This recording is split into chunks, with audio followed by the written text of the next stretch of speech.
یہ ملاقات دین کی نسبت سے ملاقات ہے۔ یہ چہرے جو میری آنکھوں کے سامنے ہیں کچھ میرے لیے جانے پہچانے ہیں، اور آپ کے لیے میرا چہرہ کچھ جانا پہچانا ہے۔ وجہ صرف لا الہ الا اللہ محمد رسول اللہ۔ یہ رشتہ بڑا مقدس رشتہ ہے۔ فضائل اعمال میں یہ روایت ہے کہ قیامت والے دن ایسے دو بندے اللہ کے عرش کے سائے میں ہوں گے جب اللہ کے عرش کے سوا کسی چیز کا سایہ نہ ہوگا۔ وہ دو بندے اللہ کے عرش کے سائے میں ہوں گے جو دنیا میں محض اللہ کی رضا کے لیے ایک دوسرے کے قریب تھے۔ اللہ ہمیں اس بشارت کا حقدار بنائے۔ آمین۔ سامعین محترم، حضور سرور کونین سیدی و مرشدی حضرت محمد مصطفیٰ علیہ الصلوۃ والتسلیم جب اس کائنات میں تشریف نہ لائے تھے، آقا کے آنے سے پہلے یہ کائنات اندھیروں میں ڈوبی ہوئی تھی۔ آقا کے آنے سے پہلے اس کائنات پہ جہالت کے بادل چھائے ہوئے تھے۔ آقا کے آنے سے پہلے یہ دھرتی نعرہ توحید سے انجان تھی۔ آقا کے آنے سے پہلے کعبہ میں بت رکھے ہوئے تھے۔ آقا کے آنے سے پہلے لوگ ننگے بدن کعبہ کا طواف کیا کرتے تھے۔ آقا کے آنے سے پہلے لوگ اپنی بیوہ ماں کو بطور وراثت ہم بستری کیا کرتے تھے۔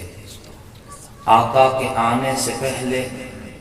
لوگ سگی بہن کو چوک میں اس طرح بیچ دیتے تھے بولیاں لگا کر جیسے آپ گائے بھینس اور بکری بیچ دیتے ہیں۔ آقا کے آنے سے پہلے لوگ اپنی معصوم چھوٹی سی بیٹیوں کو زندہ دفن کر دیا کرتے تھے۔ آقا کے آنے سے پہلے لوگ رسم و رواج اور توہمات میں جکڑے ہوئے تھے۔ آقا کے آنے سے پہلے لوگ اللہ کے باغی تھے۔ آقا کے آنے سے پہلے عداوت عام تھی، نفرت عام تھی۔ آقا کے آنے سے پہلے لوگ شراب پینا فخر سمجھتے تھے۔ آقا کے آنے سے پہلے لوگ سود کو بزنس سمجھتے تھے۔ آقا کے آنے سے پہلے جوا ایک من پسند مشغلہ تھا۔ آقا کے آنے سے پہلے دنیا اندھیروں میں ڈوبی ہوئی تھی۔ یہ دنیا جس میں نفرت کا اندھیرا تھا، جس میں عداوت کا اندھیرا تھا، جس میں شرک کا اندھیرا تھا، جو فحاشی، عریانی اور بے حیائی کی عادی ہو چکی تھی، اس دنیا پر اللہ نے کرم فرمایا، احسان فرمایا۔ ربیع الاول کے مہینہ میں سوموار کے دن بنو ہاشم کے قبیلہ میں عبد المطلب کے خاندان میں جناب عبداللہ کے گھر میں سیدہ آمنہ کی گود میں صبح و صادق کے وقت ایک مہجبی بچے نے جنم لیا۔ ایک مقدس ہستی کی آمد ہوئی، ایک پاکیزہ ہستی نے دھرتی پہ قدم رکھا۔ میرے پاک پیغمبر کی صورت میں نبیوں کے امام، رسولوں کے سالار، پیغمبروں کے سلطان، سید الاولین، سید الآخرین، امام الانبیاء، خاتم المعصومین، سرور کونین، سید الکونین، ہادی و مہدی، منجی و ناجی، پاک پیغمبر، سید البشر، خیر البشر، امام الانبیاء اس کائنات میں تشریف لے کے آئے۔ آقا کے آنے کی دیر تھی، اندھیرے اندھیرے نہ رہے، سویرے بن گئے۔ آقا کے آنے کی دیر تھی، دکھ کی کالی لمبی راتیں ختم ہوئی، صبح نو کے اجالے ہو گئے۔ آقا کے آنے کی دیر تھی، توحید کی اذانیں شروع ہوئی۔ میرے پاک پیغمبر کے اس کائنات میں آنے کے بعد 900 سال نہیں لگا، 950 سال محنت نہیں ہوئی۔ آقا کے آنے کے بعد 300 سال بھی محنت نہیں ہوئی، 100 سال بھی محنت نہیں ہوئی۔ اظہار نبوت کے صرف 23 سال، اظہار نبوت کے ان 23 سالوں میں سے، جس میں سے 13 سال مکی زندگی، 10 سال مدینہ کی زندگی، 23 سال کے مختصر عرصہ میں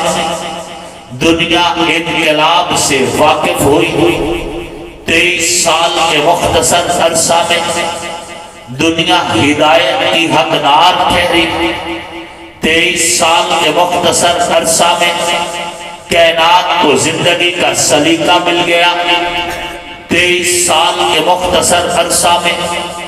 دنیا انقلاب سے آشنا ہوئی۔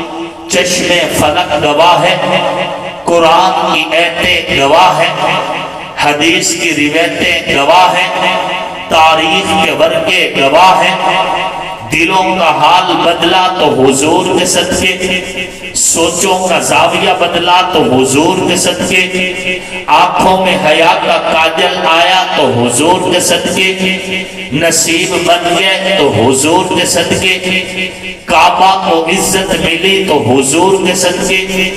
یثرب کو طیبہ کا خطاب ملا تو حضور کے صدقے، کعبہ کو بتوں کی نحوست سے پاک کیا گیا تو حضور کے صدقے،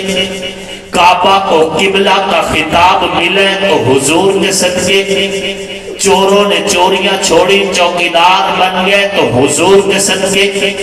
رہزن رہبر بنے حضور کے صدقے، بگڑے سنور گئے حضور کے صدقے، اجڑے آباد ہوئے حضور کے صدقے، شکلیں بچ گئی حضور کے صدقے، نسلیں محفوظ ہو گئی حضور کے صدقے، توہمات کا انکار ہوا حضور کے صدقے، رسم و رواج سے نفرت پھیلی حضور کے صدقے، منبر سے آذان بلند ہوئی تو حضور کے صدقے، مینار توحید کے نغمہ سے آشنا ہوئے تو حضور کے صدقے، بلکہ یوں کہو تو بے جانا ہوگا کہ یہ کائنات، اس کائنات کے ساری زندگی، اس میں زندگی کے سارے نقشے، اس میں زندگی کے سارے نظارے، اس میں پھیلی ہوئی فضائیں، اس میں چلتی ہوئی ہوائیں، اس میں اگتا ہوا سبزہ، اس میں برستی ہوئی بارش، اس میں پھیلے ہوئے پہاڑی سلسلے، اس میں سیدھی سیدھی زمینیں، اس میں لہلہاتے کھیت، اس میں چہچہاتے پرندے، اس میں مسکراتے پھول، اس میں چاند تاروں کی جھلملاہٹ، اس میں سورج کی چمک، کہکشاؤں کی دمک، اس کائنات کے اندر سما و سمک کا وجود، چاند اور فلک کا وجود، شرق اور غرب کا تعین، شمال اور جنوب کی ساری نقشہ بندی، اس کائنات کے اندر زندگی کے جتنے نقشے ہیں صدقہ مصطفیٰ کا ہے، بلکہ یوں کہوں تو بالکل حقدار ہوں اس کہنے میں کہ منبر سے خطیب بولتا ہے تو نبی کے صدقے، وائز گفتگو کرتا ہے تو نبی کے صدقے، محدث حدیث پڑھاتا ہے تو نبی کے صدقے، مقرر تقریر کرتا ہے تو نبی کے صدقے، مدرس تدریس کرتا ہے تو نبی کے صدقے، نعت خواہ کے لفظوں کی ترتیب نبی کا صدقہ ہے، شاعر کے لفظوں کا چناؤ نبی کا صدقہ ہے، منبر محراب کو عزت نبی کا صدقہ ہے، تیرا میرا چہرہ سلامت ہے نبی کا صدقہ ہے، شکلیں بچی ہوئی ہے نبی کا صدقہ ہے، نسلیں بندر اور سور نہیں بنی تو نبی کا صدقہ ہے، کل قیامت والے دن تیری اور میری بخشش ہوگی تو یہ بھی صدقہ مصطفیٰ کا۔ تکبیر، تاجدار ختم نبوت، تاج تخت ختم نبوت،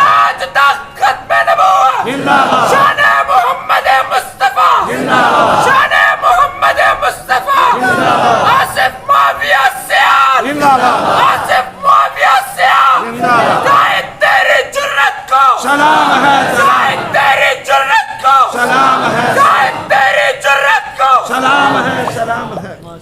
میں تو اس لیے زندہ باد ہوں کہ میرا نبی زندہ باد ہے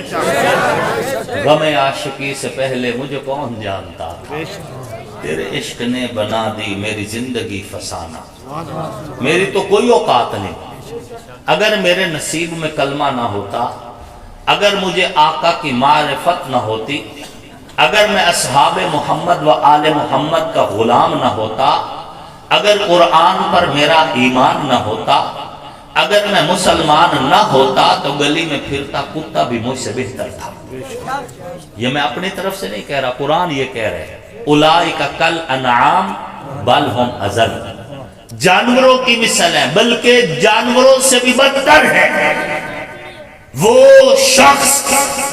جس پر قرآن پیش کیا گیا قبول نہیں کیا ایمان پیش کیا گیا قبول نہیں کیا یہ تو کرم ہے نبی کا صدقہ ہے نبی کا برکت ہے نبی کی رسالت کا آپ کی آمد کا صدقہ ہے اللہ نے کرم کیا ہے ایمان بھی مل گیا ہے قرآن بھی مل گیا ہے ہدایت بھی مل گئی ہے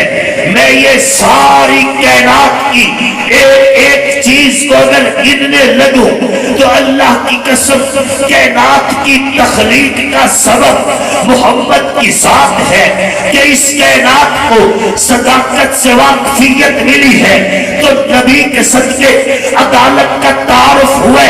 تو نبی کے صدقے سخاوت کا درس ملے تو نبی کے صدقے شجاعت عروج کو پہنچی ہے تو نبی کے صدقے امانت کا خطاب ملے تو نبی کے صدقے دیانت سکھائی گئی ہے تو نبی کے صدقے علم ملا ہے تو نبی کے صدقے رحمت نازل ہو رہی ہے نبی کے صدقے کہ اس کائنات کو بنایا نبی کے صدقے کیا ہے اللہ نے کرم کیا ربیع الاول کے مہینہ میں صوفار کے دن بنو ہاشم کے قبیلہ میں عبد المطلب کے خاندان میں جناب عبداللہ کے گھر میں سیدہ آمنہ کی گود میں صبح و صادق کے وقت ایک مہجبی بچے نے جنم لیا ایک مقدس ہستی کی آمد ہوئی ایک پاکیزہ ہستی نے دھرتی پہ قدم رکھا میرے پاک پیغمبر کی صورت میں نبیوں کے امام کائنات میں تشریف لے کے آئے آقا کے آنے کی دیر تھی دنیا میں انقلاب آیا میں یوں کہوں تو کہنے میں حق بجانب ہو کہ ماں کے قدموں میں جنت آئی تو نبی کے صدقے بہن کے سر پہ دوپٹہ آیا تو نبی کے صدقے بیٹی باپ کے لیے رحمت کہلائی تو نبی کے صدقے باپ جنت کا دروازہ کہلایا تو نبی کے صدقے دنیا اقدار سے واقف ہوئی تو نبی کے صدقے عرب کے وہ بادیاں نشین اور جنہیں اونٹ چرانا نہیں آتے تھے 22 لاکھ مربع میل کے حکمران بنے تو نبی کے صدقے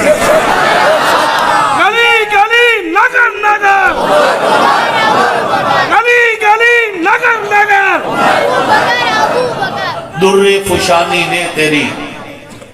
فشانی نے تیری قطروں کو دریا کر دیا دل کو روشن کر دیا آنکھوں کو بینا کر دیا جو نہ تھے خود راہ پر اوروں کے ہاتھی بن گئے وہ کیا نظر تھی جس نے مردوں کو مسیحا کر دیا آقا کی ولادت ہوئی گھر خوشبو سے بھر گیا خواجہ عبد المطلب کو خبر دی گئی آپ کے مرحوم بیٹے عبداللہ کے گھر میں ایک چاند سے چہرے والے بچے نے جنم لیا ہے خواجہ عبد المطلب دوڑتے ہوئے آئے اپنا پوتا دیکھنے کے لیے گھر میں قدم رکھا خوشبو نے استقبال کیا قدم رک گئے حیران ہو کے پوچھا آمنہ خوشبو لگائی ہے میرا جوان بیٹا سال بھی نہیں پورا مکمل ہوا فوت ہوئے کو تو نے بھلا دیا خوشبو لگا دی آقا کے آنے سے پہلے عدت عورت کی بیوہ عورت کی پورا 1 سال ہوا کرتی تھی پورا سال عورت غسل نہیں کر سکتی تھی، پورا سال عورت صاف کپڑے نہیں پہن سکتی تھی، پورا سال عورت عام لوگوں میں اٹھ بیٹھ نہیں سکتی تھی، پورا سال عدت کے اندر خوشبو نہیں لگا سکتی تھی۔ خواجہ عبد المطلب گھر میں داخل ہوئے، حیران ہوئے کہ سال بھی پورا نہیں ہوا، آمنہ نے عدت توڑ دی ہے، خوشبو لگا دی ہے۔ کہا آمنہ خوشبو لگائی ہے؟ اما آمنہ نے فرمایا ابا جان میں نے خوشبو نہیں لگائی۔ بیٹا یہ پھر خوشبو کہاں سے آ رہی ہے؟ ابا یہ خوشبو آپ کے پوتے کے جسم سے آ رہی ہے۔ ابا اس خوشبو سے میرا رشتہ بڑا پرانا ہے، یہ خوشبو میرے لیے جانی پہچانی ہے، یہ خوشبو آج کی بات نہیں ہے۔ ابا جب سے آپ کا پوتا میرے پیٹ میں آیا میں سانس لیتی تھی، میری سانسوں سے خوشبو آتی تھی، میں بات کرتی تھی میری باتوں سے خوشبو آتی تھی۔ جب سے یہ مبارک بچہ میرے پیٹ کے اندر آیا میں نے ایسے حالات دیکھے شاید دنیا میں کسی اور عورت نے دیکھے ہو کہ جب سے یہ مبارک بچہ میرے پیٹ کے اندر آیا میری سانسیں بھی مہک اٹھی ہے، میری باتیں بھی مہک اٹھی ہے، میرا لعاب بھی خوشبودار ہو گئے، مجھے پسینہ آتا ہے، میرے پسینے سے بھی خوشبو آتی ہے۔ جب سے یہ مبارک بچہ میرے پیٹ کے اندر آیا ہے میں نکیلے پتھروں پر قدم رکھتی ہوں، پتھر روئی کی طرح نرم پڑ جاتے ہیں، میں درختوں کے نیچے سے گزرتی ہوں، درختوں کی شاخیں جھک کر مجھے سلام کرتی ہے۔ ابا اس خوشبو سے رشتہ بڑا پرانا ہے۔ جب سے یہ مبارک بچہ میرے پیٹ کے اندر آیا ہے میں پہاڑوں کے پاس سے گزرتی ہوں تو پہاڑ بول کر کہتے ہیں محمد دی اما سلام ہوئی۔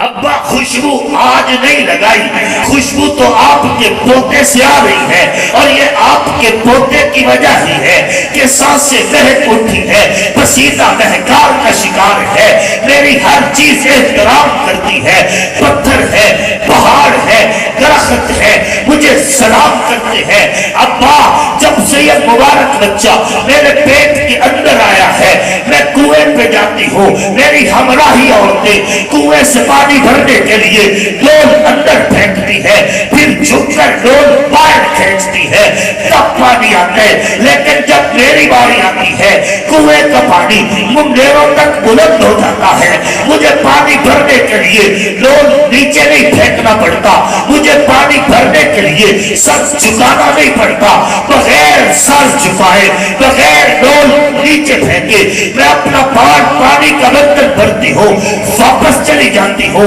اما آمنہ اس روایت میں یہاں پہ خاموش ہو گئی ہے، محدثین نے اس سے آگے کلام نہیں کیا، سیرت نگاروں نے روایت کو یہیں پہ فل سٹاپ لگا دیے، لیکن خطیب کا ذوق کہتا ہے کہ اللہ کے پاک پیغمبر کی برکت یہ ہے کہ جس پیٹ میں آ جائے رب اس پیٹ والی ماں کو کسی کے سامنے جھکنے نہیں دیتا۔ پھر پیٹ میں مصطفیٰ ہے کنویں کے سامنے کیوں جھکے، پیٹ میں مصطفیٰ ہے جھک کر ڈول کیوں نکالے؟ اللہ نے پانی کو پابند کی ہے کہ اوپر ہو جا، آملہ کا سر جھکنا نہیں چاہیے کیونکہ اس کے پیٹ میں مصطفیٰ ہے۔ عقیدہ بن گیا جس پیٹ میں مصطفیٰ جگہ بنا لیتے ہیں اللہ اس سر کو جھکنے نہیں دیتا۔ پتہ چل گیا پھر مکہ کی گلیوں میں مار کھا کھا کے بے ہوش ہونے والا صدیق اکبر جب قبیلے والے اٹھا کے گھر لے جاتے ہیں